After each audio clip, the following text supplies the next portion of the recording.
মুগ ডাল রান্না করার জন্য এখানে আমি এক কাপ পরিমাণ মতো মুগ ডাল নিয়ে নিয়েছি।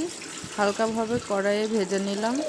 তারপর প্রেসারে জল দিয়ে দিলাম। জলটা ফুটে উঠলেই মুগ ডাল দিয়ে একটা মাত্র সিটি মেরে দিলাম। তারপর কড়াইয়ে তেল দিয়ে শুকনো লঙ্কা, তেজপাতা, পাঁচফোড়ন, এলাচ, দারচিনি দিয়ে দিলাম। তারপর কুচিয়ে রাখা পেঁয়াজ কুচি, লঙ্কা চেরা দিয়ে হালকাভাবে ভেজে নিয়ে টমেটো কুচি দিয়ে দিলাম। পরিমাণ মতো লবণ, হলুদ দিয়ে কাঁচা মশলা দিয়ে দিলাম, জিরে, আদা, ধনে, রসুন বাটা। তারপর মশলাটাকে ভালোভাবে ফ্রাই করে নিলাম। মশলা ফ্রাই হওয়ার পর প্রেসারে সেদ্ধ করে রাখা ডালটা ঢেলে দিলাম। হয়ে গেল ডাল রান্না। ডালটা ফুটে উঠলেই হয়ে গেল মুগ ডাল রান্না।